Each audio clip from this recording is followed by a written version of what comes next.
Hello guys, Mayank here. So in this video we are going to see MCQs on C programming और जो topic आज हम देखने वाले हैं वो होगा switch case statement. So without wasting any time, let's start.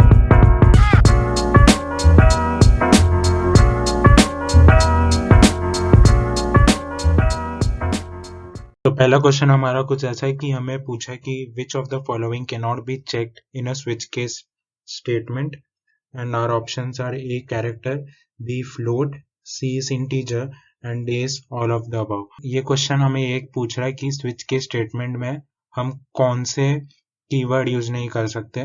जैसे हम इंटीजर यूज कर सकते हैं, ये हमें पता है. हम कैरेक्टर भी यूज कर सकते हैं बट हम फ्लोट नहीं यूज कर सकते. And this is simple theory. मैंने स्विच के स्टेटमेंट पर वीडियो बनाया जो कि आप यहाँ पर आई बटन पर क्लिक करके देख सकते हो और मैं उसका लिंक डिस्क्रिप्शन बॉक्स में भी दे दूंगा. Make sure to check it out. So इसका correct answer is float. This is simple theory question and here is the answer B. Now let's see the next sum. So second question में हमें पूछा है कि ये code का output क्या होगा और हमारे ऑप्शंस कुछ ऐसे हैं. No output, USA India, India and last one is compile error. तो इसमें टोटल 5 ऑप्शंस है हमारे. तो कोड को अगर हम देखें तो हमने यहाँ पर एक इंट ए करके वेरिएबल बना दिया और उसे हमने स्विच के ब्रैकेट्स के अंदर ए लिख दिया और हमें पता है कि हम स्विच के ब्रैकेट्स के अंदर वही वेरिएबल का नाम लिखते हैं जिससे कि हमें कंपेयर करना है. तो हमने यहाँ पर ए लिख दिया है और फिर हमने पैरेंथेसिस के अंदर यहाँ पर प्रिंटफ यूएसए लिख दिया है और उसके बाद हमने यहाँ पर लिख दिया printf India. So you can pause the video and try it on your own. काफी सिंपल क्वेश्चन है. सो क्वेश्चन को अगर हम देखें तो हमने यहाँ पर ए लिख दिया तो ये यूएसए और स्पेस के साथ इंडिया प्रिंट करना चाहिए. So our correct answer should be C. और अगर आपने सोचा कि करेक्ट आंसर है C then you are wrong, because अगर हम ये क्वेश्चन को ध्यान से देखें तो इसमें हमने केस नहीं लिखा है और स्विच के साथ अगर आपने केस नहीं लिखा है तो सिंपली स्विच का जो भी ब्लॉक ऑफ कोड है वो उसे इग्नोर कर देगा कंपाइलर और उसके बाद भी जो हमने कोड लिखा है वो उसे कंसिडर करेगा. तो हमारा जो करेक्ट आंसर है यहाँ पर वो है डी, इंडिया. और इसका एक्सप्लेनेशन यही है कि यहाँ पर नोटिस द मिसिंग केस और default statement still compiler accepts but without case statement nothing will be printed inside off switch. तो अगर आपने स्विच के अंदर केस नहीं लिखा तो उसे कंसिडर नहीं करेगा. अगर आप डिफॉल्ट मिस कर दिए तो उसे कंसिडर कर सकता है अगर आपने केस लिखा है तो. बट अगर आपने केस नहीं लिखा है और डिफॉल्ट भी नहीं लिखा है तो उसे वो कंसिडर नहीं करेगा. और हम यही स्विच का बात करें, अगर हम यहाँ पर केस लिखे होते तो ये इसे कंसिडर करता. Now let's see the next one. So third question हमारा कुछ ऐसा है कि एक कोड दिया, उसका आउटपुट पूछा और ऑप्शंस कुछ हमारे ऐसे है. Hello world, no output, compiler error and none of the above. So अगर कोड को हम यहाँ पर ध्यान से देखें तो हमने यहाँ पर इंट ए करके वेरिएबल बना दिया और उसका वैल्यू हमने दिया है 3. फिर हमने स्विच के अंदर यहाँ पर ए लिख दिया है और फिर हमने यहाँ पर कोड कुछ नहीं लिखा है अंडर द पैरेंथेसिस और फिर हमने यहाँ पर लिख दिया प्रिंटर हेलो वर्ल्ड. सो अगर हम ये क्वेश्चन को ध्यान से देखें कि हमने स्विच के अंदर कोई कोड लिखा ही नहीं है तो हमारा कंपाइलर उसे कुछ समझेगा ही नहीं और वो सिंपली हेलो वर्ल्ड प्रिंट कर देगा. So the correct answer for this will be hello world, option A. और इसका एक्सप्लेनेशन यही है कि yes it is okay to omit case statement inside the switch construct और block. So this was the third sum guys. Now let's see the next. So fourth question हमारा ऐसा है कि ये कोड दिया है, उसका आउटपुट पूछा है और ऑप्शन है A lion, B deer with space and lion, C is compiler error and D is none of the above. तो अगर हम कोड को यहाँ पर देखें तो इंट ए वेरिएबल बना दिया हमने. फिर स्विच के अंदर हमने यहाँ पर ए लिख दिया है और लिखा है हमने यहाँ पर प्रिंटफ डियर और फिर हमने यहाँ पर लिख दिया प्रिंटफ लायन. जैसा कि हमने देखा था कि अगर हम केस नहीं लिखेंगे तो सिंपली स्विच का जो भी ब्लॉक ऑफ कोड है वो उसे इग्नोर कर देगा. सो वही लॉजिक के हिसाब से आप सोचोगे कि मेरा करेक्ट आंसर हो जाएगा lion. But if you have thought कि लायन है मेरा answer then you are wrong, because आप देख सकते हो यहाँ पर स्विच के बाद सेमीकोलन है. और मैंने ये बाकी के वीडियोस में भी बोला है एमसीक्यू सीरीज वाले कि हम कोई भी इफ एल्स फॉर लूप उसके ब्रैकेट्स के बाद सेमीकोलन नहीं डालते और अगर हम डालेंगे तो सिंपली ये जो हमने स्विच कीवर्ड लिखा है वो उसे कंसिडर करेगा ही नहीं. सो अगर वो उसे कंसिडर करेगा ही नहीं तो वो यहाँ पर वो प्रिंटफ डियर को भी प्रिंट कर देगा और लाइन को भी. So our correct answer will option B. और इसका एक्सप्लेनेशन यही है कि notice the semicolon at the end of switch, so printf deer is out of switch and hence printf deer is printed and lion is also printed. Now let's see the next sum. Next sum भी कुछ ऐसा ही है, code दिया और उसका output पूछा and options are sugar, Maggi, Kurkure and namaste. B is sugar and Kurkure, C is Maggi and namaste and D is compiler error. तो ये कोड को अगर हम देखें तो हमने यहाँ पर स्टैटिक लिखा है, इसे आप इग्नोर करना, हम आगे पढ़ेंगे कि स्टैटिक होता क्या.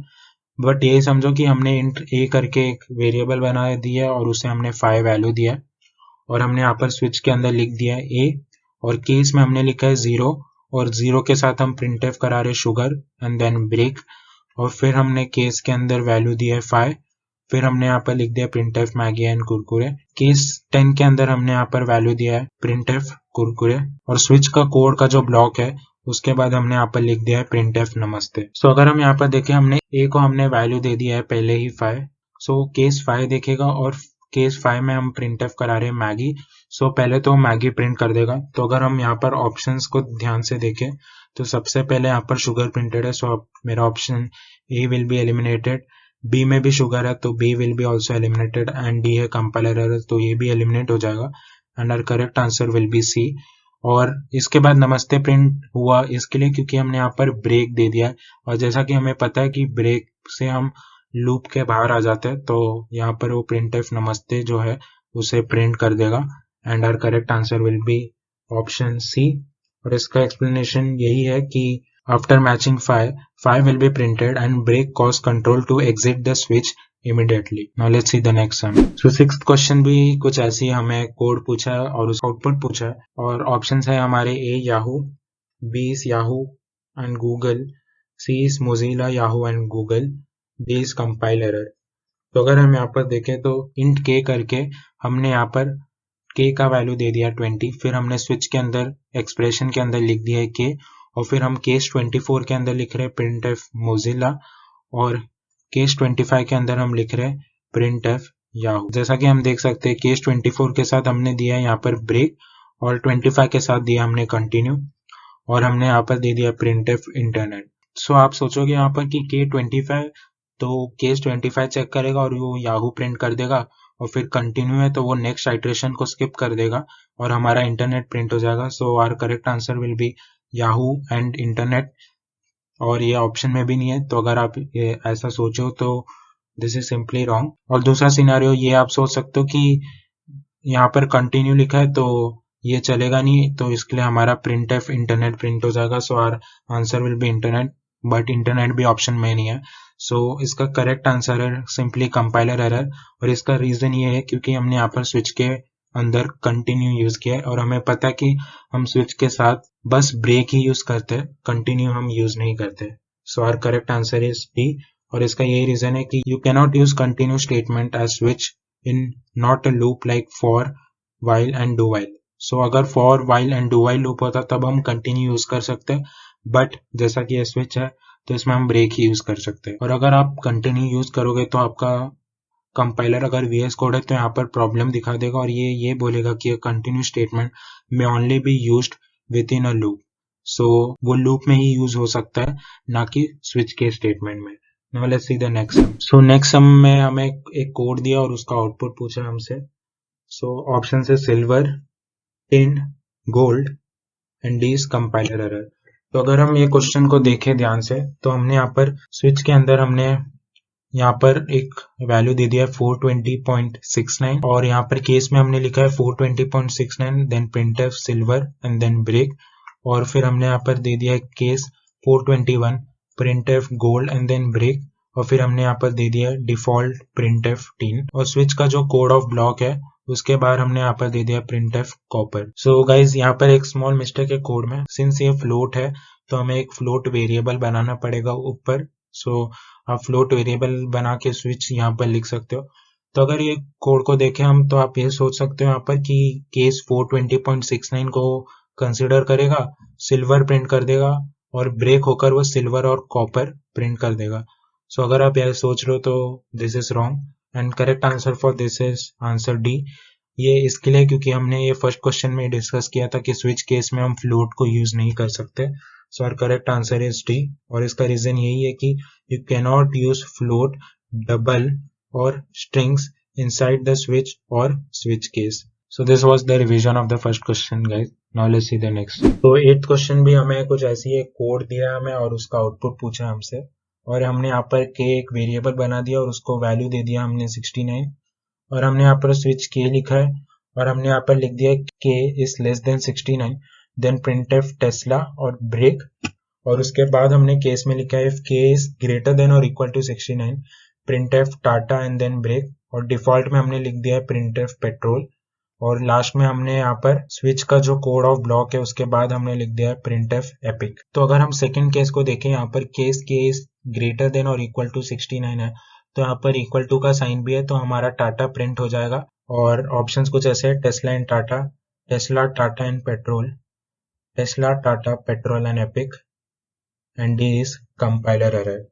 सो अगर हम यहाँ पर देखें तो हमारा जो कोड है वो सिंपली यहाँ पर टाटा प्रिंट कर देना चाहिए, बट अगर आप यहाँ पर सोच रहे हो ये, then you are wrong, and the correct answer is your D, because we cannot compare value in switch case. और इसका एक्सप्लेनेशन यही है कि you cannot use comparison operation with case statement in switch. So आप case में simply integer का value ही लिख सकते हो, ना कि उसे कंपेयर कर सकते हो। So now let's see the next sum. तो 9th क्वेश्चन हमें पूछा कि choose a correct statement about switch case in C, और पहला ऑप्शन हमारा ऐसा है कि default case is optional inside switch, B is break cause the control to exit the switch immediately to avoid fall down to the other case statement, you cannot use duplicate case constant inside a switch construct, and D is all of the above. So हमारे एक एक question को ध्यान से देखते हैं। तो पहला क्वेश्चन है कि default case is optional inside switch, तो हमने दूसरे क्वेश्चन में देखा कि अगर हम डिफॉल्ट नहीं लिखे तो भी हमारा जो स्विच केस है वो चल जाएगा, बट हमें केस लिखना पड़ेगा और हम डिफॉल्ट को स्किप कर सकते हैं। So our first option is correct. और सेकेंड ऑप्शन हमारा ऐसा कि break cause the control to exit the switch immediately and avoid fall down to other case statement.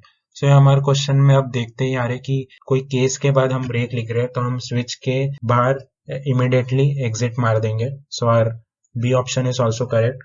And C option कुछ ऐसा है हमारा कि you cannot use duplicate case constant inside a switch construct, so this is also correct. So इसका हम example यहाँ पर लेते हैं। तो अगर मैं कोई कोड में x1 करके वेरिएबल बना दिया और स्विच में मैं 2 बार केस 1 ले रहा हूँ, तो मेरा जो कोड है वो चलेगा नहीं, क्योंकि मैंने यहाँ पर डुप्लीकेट केस बना दिया।